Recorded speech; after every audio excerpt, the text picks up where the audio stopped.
All right, what else? I'm just like rolling. I'm just like recording, rolling. I think I did my whole show on silence. Yes, you did the whole time. It was fascinating. It was like watching an old silent movie.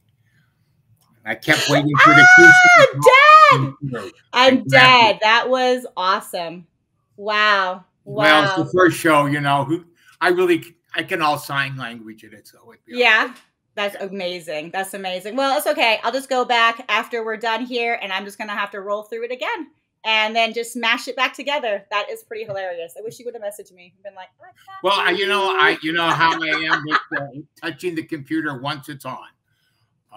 I have that curse. Oh, that's awesome. Anyway, thank you so much, Dad. This is my dad, Rex Pitts. He's my very first guest. Hello, hello. Thank you so much for coming in. I really do appreciate you coming in today to speak about your journey with sobriety, as a sponsor with NA, and also as a motivational speaker. So thank you so very much.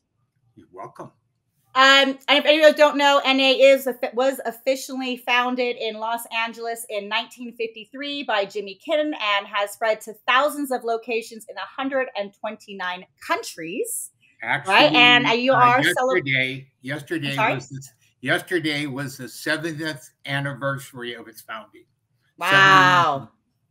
Wow, that was yesterday. That's amazing. And I know you do celebrate 26 years of sobriety. 22. Oh, 22. Oh, I thought it was 26. Okay. I know. So did I, but then I Can you come a little closer? It's hard to hear sure. you. Is that better? Yeah. Use your loud voice, Dad. Use your loud voice. So what made you voice? Okay. There we go. There we go. Right. What made you you coaching voice? Yes, use the coaching voice. I have the coaching voice. I get it from you. We got to keep it there.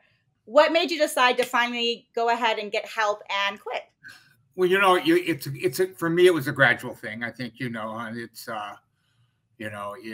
it started out, and a little of my history. I started drinking at 2 or 1.5. And the reason I know that,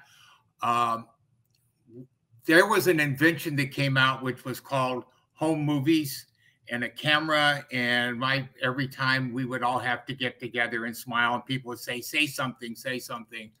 And all those home movies of myself in a diaper, I was running around with a can of beer. And then as the movies progressed, I ran around with 2 cans of beer. To some people now that sounds strange, but when I grew up, everybody drank. There was nothing, and kids drank. There was nothing wrong with it. The problem is, for some people, it's not an issue. I always thought it was fun. I thought the fact that I could outdrink anybody that I knew was a sign of masculinity. What it really was a sign of alcoholism. And then from alcohol, then drugs came in through college and on, and the drugs continued. You get to a point where, I used to tell people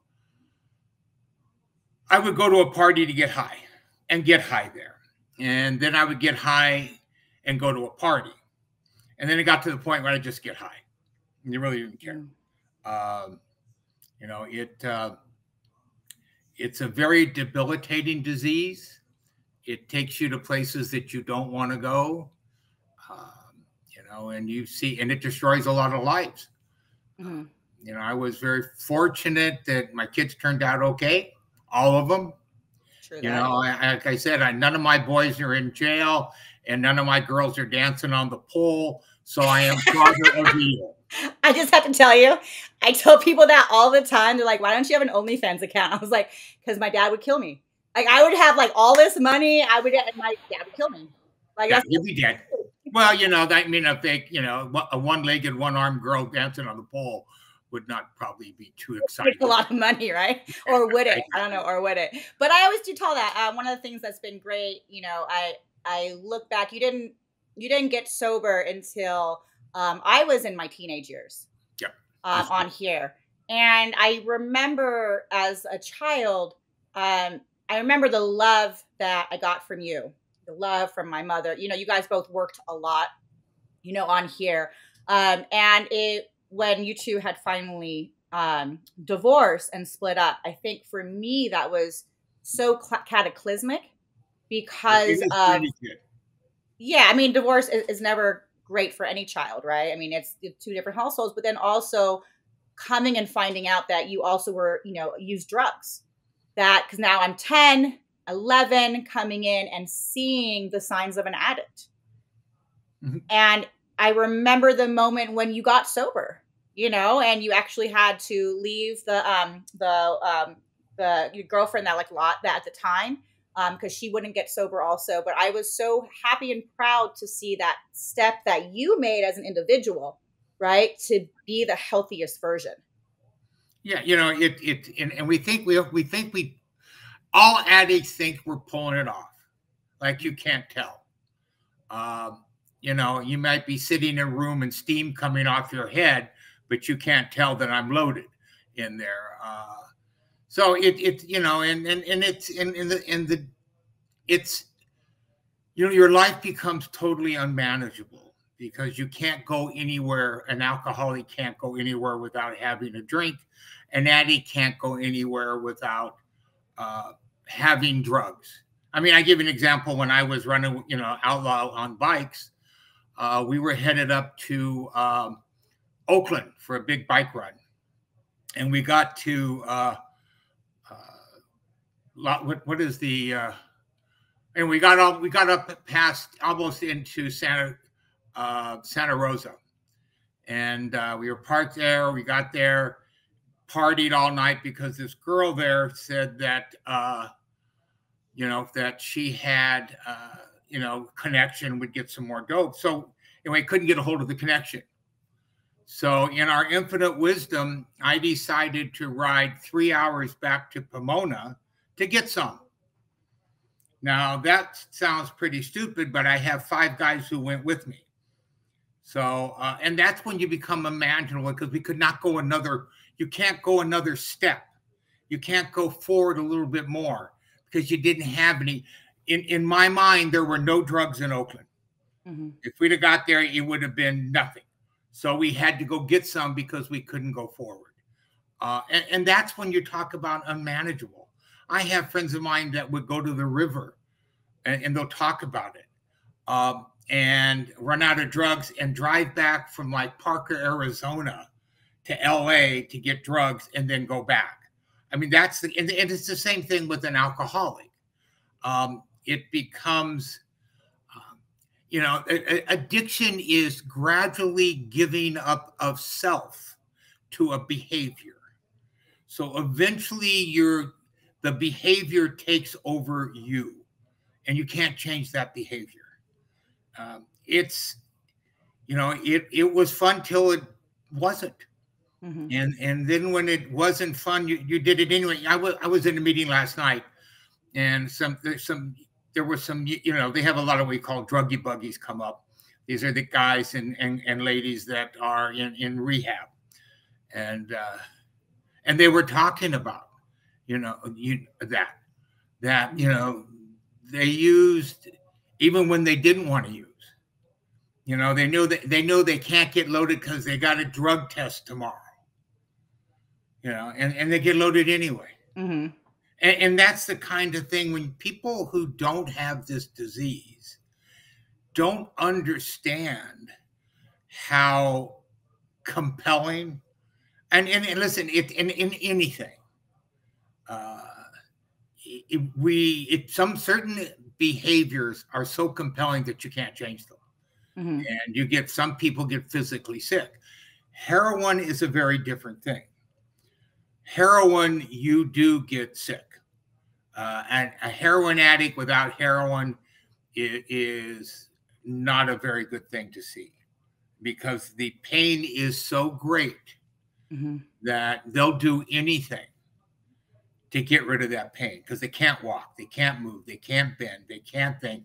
Everything in their body hurts. So people who have gone through COVID where they had that kind of pain, that's only a tenth of what a heroin addict actually feels. Yeah. And then for the talking about NA in particular, how did the 12 steps help you in your recovery process? You talk about that overwhelming addiction, not being able to stop, right? So how did it help you to be able to draw that line and stop with the addiction? You know, it's interesting because I, you know, and even in my coaching, you know, I talk about commitment. You know, a goal without commitment is just a dream. A commitment without consistency is failure. So what the 12 steps, by the way, the 12 steps only mention drugs or alcohol once. Mm. Mm-hmm. In the entire step. It's only mentioned once. And the third step talks about I made a conscious decision. So now you have to think about it. First one is, you know, your life's unmanageable. Then the biggest thing we have, it is a spiritual program.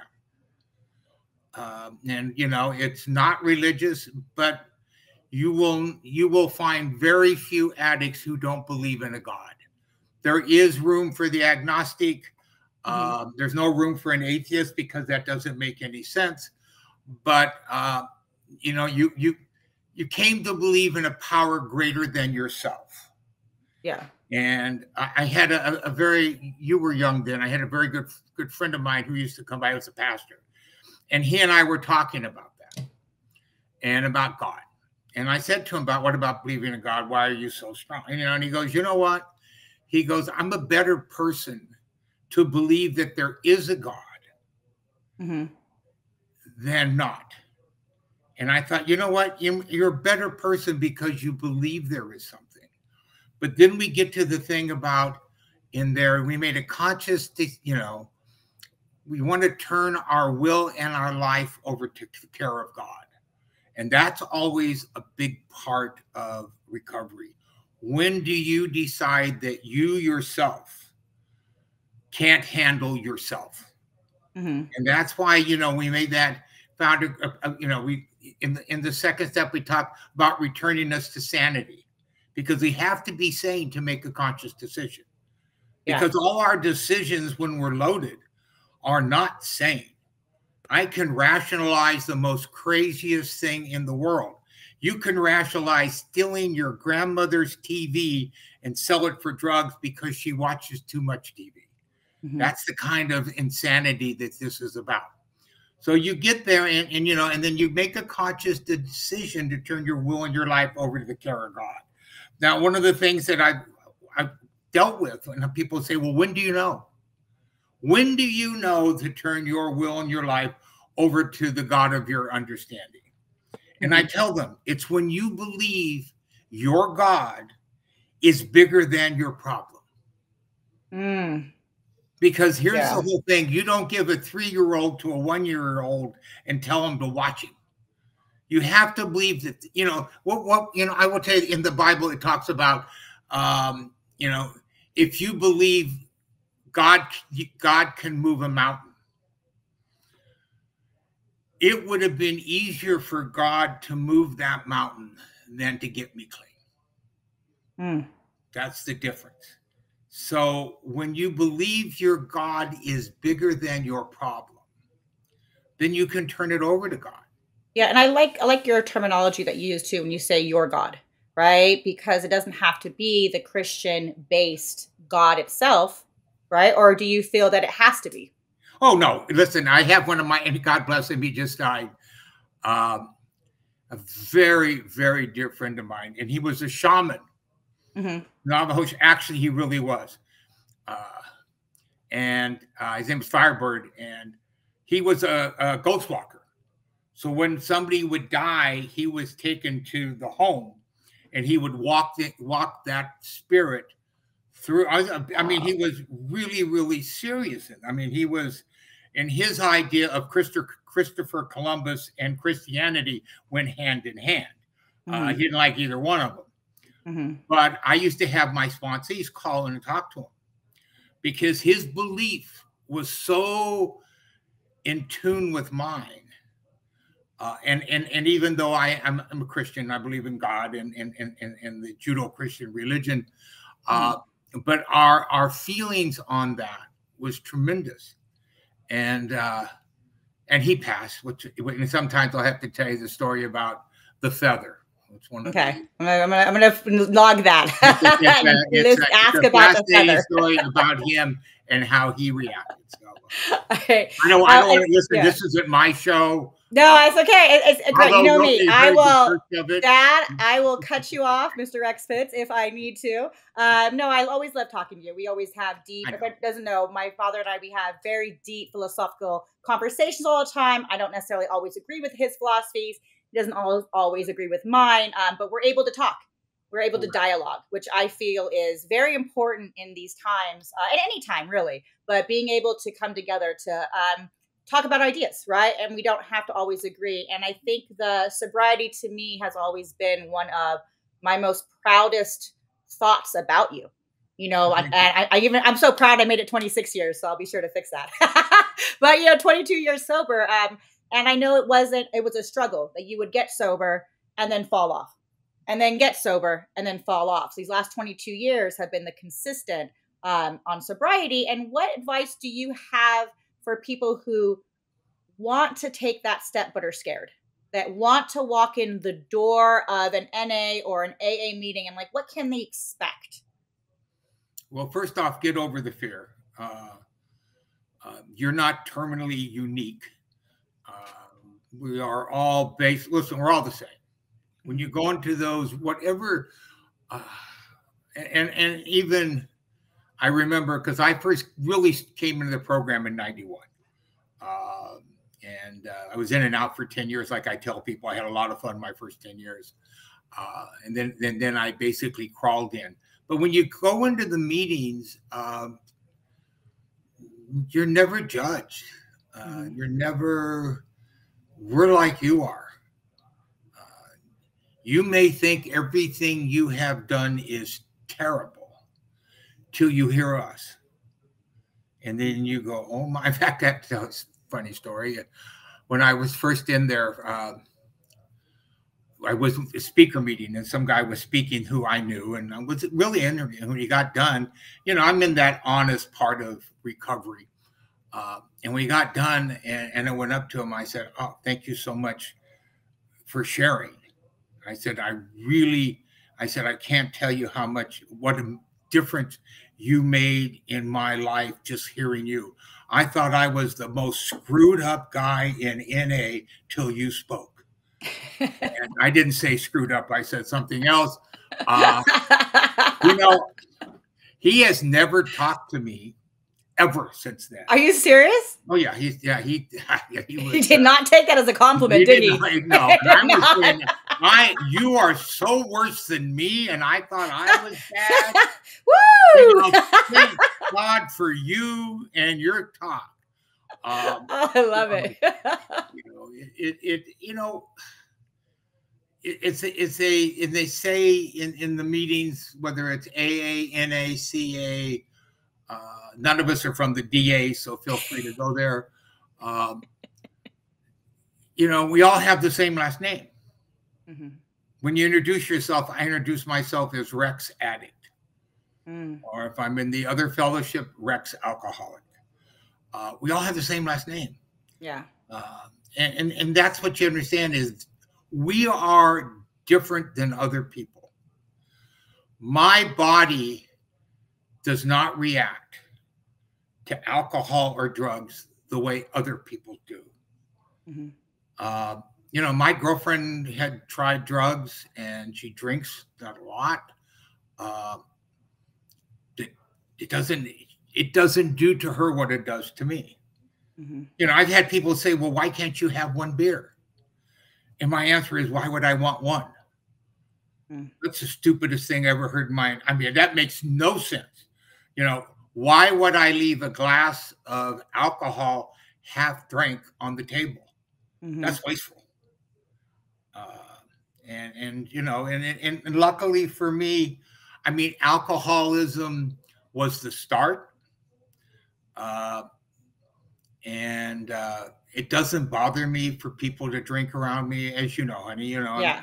No, I know. Yeah, I mean, I go into bars with people. I just don't hang out in bars. But I tell people I could never be the janitor at a meth lab because I'd be sweeping that floor. You're sweeping that right up your nose. You'd be sweeping it up your nose, not into a dustbin. Yeah, that was not. You were going into a dustpan right under my nose. And you know, so if you don't think, listen, if you think you got a problem, you probably do. Yeah. I remember they have a pamphlet and they ask you all these questions, yes or no.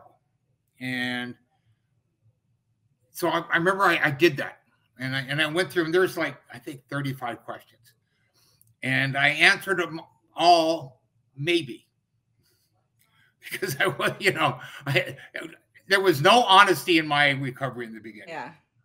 It's like, well, maybe, yeah, okay, maybe a little bit.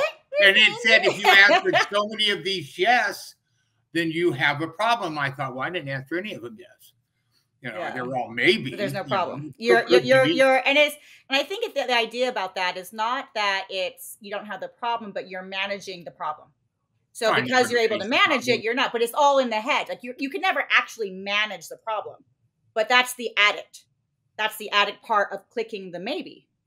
Right? I didn't hit yes, so then I don't have a problem. But you took the test knowing you probably have a problem. And that's where it's different for me, because I knew I had a problem.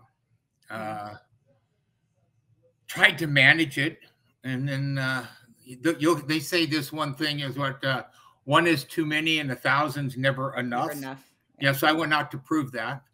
I'd lose count, start at one again. But you know, if you think you've got a problem, just go sit and listen. I'm working with somebody right now who is court ordered and is a friend. And so he has to go to a meeting a week. So we go. And I don't expect him to change. It'd be good if he did, because his life is so unmanageable, and he's still one of those that thinks we have it. We also have a mutual friend who is just off the rails. And his biggest problem is it's never his fault. He's a victim. And one thing I always realized, it was my fault. I did this. I think when I crawled in over 22 years ago, and I say that, I literally crawled in. I was so morally, physically bankrupt that, and I shared this, if they would have told me 22 plus years ago that to get clean, I'd have to cut off my left arm, I would have got a saw. You don't have to get that desperate. That's what it took for me. You know, I had to be willing to change everything. And they're going to hear that. You know, what do you change? Well, you change everything. And most people think, well, I don't want to change everything. You know, I kind of like some of this stuff. And what they're not asking you is to change everything.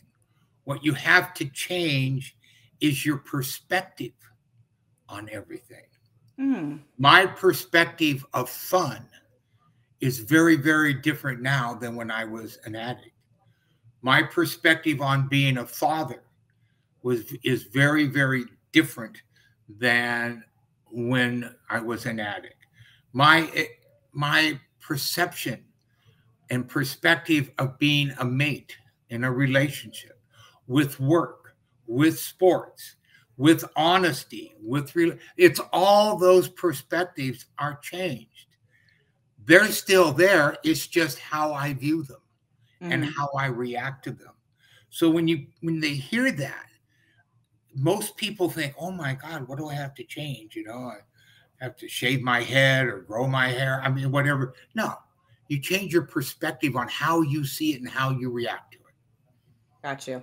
I love that. And I think I hadn't really ever heard about, I always hear change everything about your life, which feels so overwhelming, versus changing the perspective, which feels doable, right? That is something like, I feel like for me, I'd be able to fall into that, right? That And I that's what it am is. not receiving. And they don't, yeah. I'm sorry. No, go ahead. No, and that's one of the problems is they don't really explain that to a lot of people. When I get a chance to speak and I talk about the steps, I have people who come up and say, I've never heard it said that way before. I don't know if that's good or bad, you know. Do you talk to them? Do you talk to them afterwards at least? Oh yeah, and I don't hate them for it, you know. They were never that important in my life anyway. What's your favorite step that you find yourself, maybe not favorite's the bad word, what step do you find yourself continuously going back to and relying on for your sobriety? You know, what they tell you is you work the first 9 and then you live the last 3. You know, you pray daily, you have a constant contact with God. When you're wrong, you promptly admit it. And then when you try to carry the message to the addict or alcoholic who still suffers, and then they stop there. But the last part of the 12th step is I try to practice these principles in all my affairs. And that's what we try to do. And it takes a while. You know, people who take things from work, who will pick up somebody else's money, or when somebody says, "Oh, this is $12," and you know it's 22, you give them 12. I don't do any of those things because those all haunt me, you know.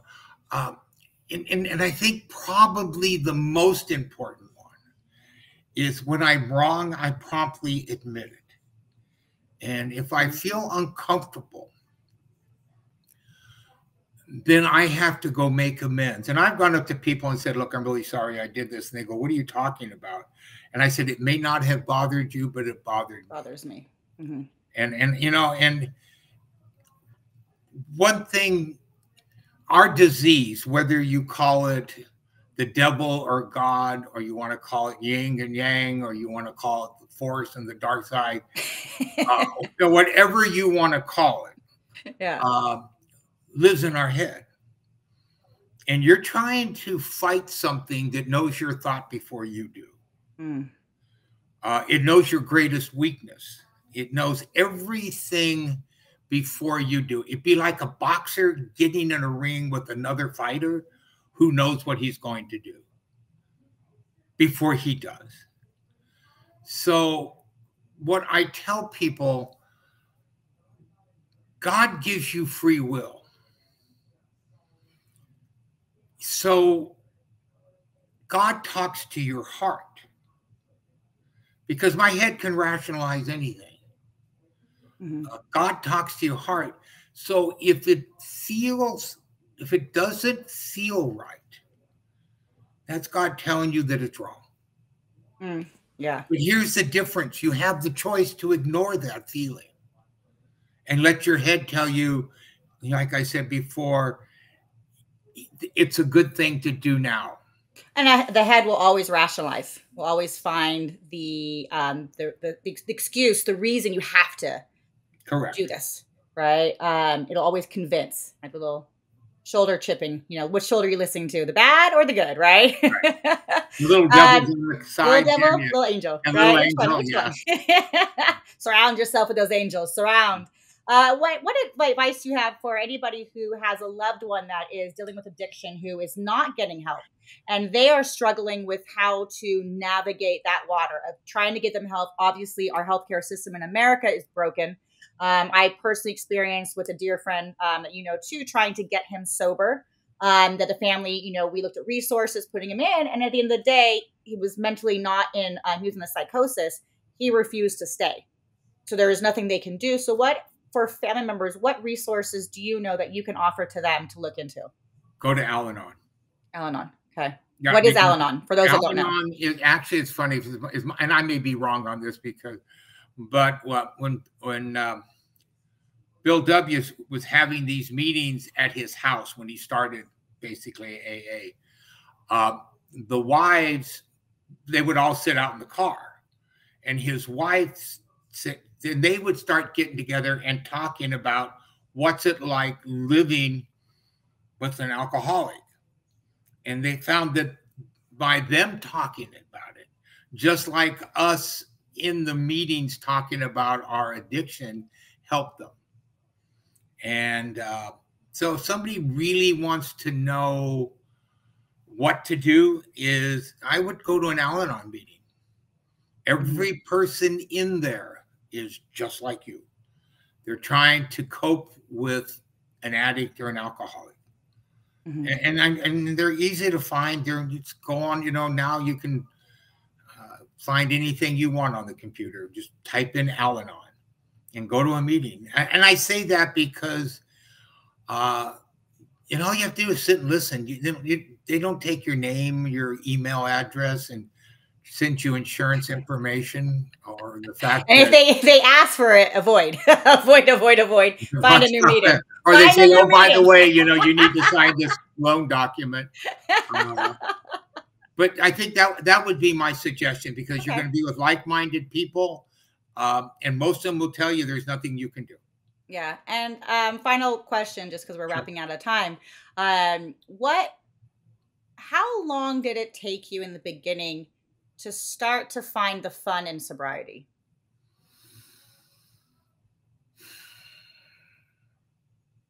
Well, I this is something we've never really talked about. I didn't use drugs because of partying. If you ever read the book Dr. Jekyll and Mr. Hyde, that's my autobiography. Started out just because I enjoyed the wild side of life, and I could come back. And I enjoyed that wild life, enjoyed the biker thing. I went through the whole thing, the fighting and all the stuff that I did. And then eventually, like what happened to Dr. Jekyll, he turned into Mr. Hyde. And that's a frightening thing when you can't come back. So I don't know if I answered your question on that, but no, but you took it in a way. You took it in a way that actually I find even deeper on here, where the Mr. Hyde's always going to be there, right? I think every addict can agree to that, right? It's there. Well, once you're an addict, you're always an addict. Oh yeah, listen, like I tell people right now, I do not have any trouble with drugs or alcohol, because I haven't used drugs or alcohol in over 22 years. What I have is my behavior, which has not changed the minute I drink or take a drug. So that's always there. Because I think in psychology, if you haven't done a behavior in 7 years, they consider you cured. You would know more about that than I would, but that was something that was tossed around. I mean, I have people at 23, 24, 30 years go out. Yeah. That theory's been tossed out now. I they're no longer teaching that one. They're like, but wasn't you got a problem? Lifelong therapy. Yeah, and they say, well, if you don't do it for 7 years, you really don't have a problem anymore, and that's not the case. The minute you do it, you go right back, and that's the thing you'll hear about people talk about relapses. You always say that, well, I'll never do that. The minute you relapse, that's the first damn thing you do. So yeah, it's a lifelong thing. Yeah. One of the things and that's why I go to meetings all the time, why I do the things that I do, and I try to help people, because I'm not strong enough to do this on my own. Well, thank you. I cannot tell you, just really thank you, just as a host of my very first episode on my podcast. Ever. Thank you. I know people thought it was a little cheesy. I was bringing you on, but I was like, wait till you hear my father speak. I come across people all the time who are in NA and AA who have come across you as a speaker. So you've been doing it for so many years, and I feel like I'm like the daughter of a celebrity, because they're always like, Rex Pitts is your dad. Oh, and they tell me the stories and how you've changed their life and you help them see a perspective. So as your daughter, I want to also tell you, I love this you. The sober you. I mean, I've always loved you as a father, but like I'm gonna cry. But the sober you, I feel like I get all of you where before the drugs got all of you, and I got a piece. So true. You know, as I cry, I love you. Yeah, all right, my daddy. Well, thank you so much for coming. I love you, honey.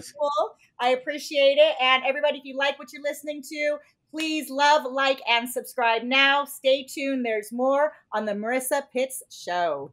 Thank you, honeys.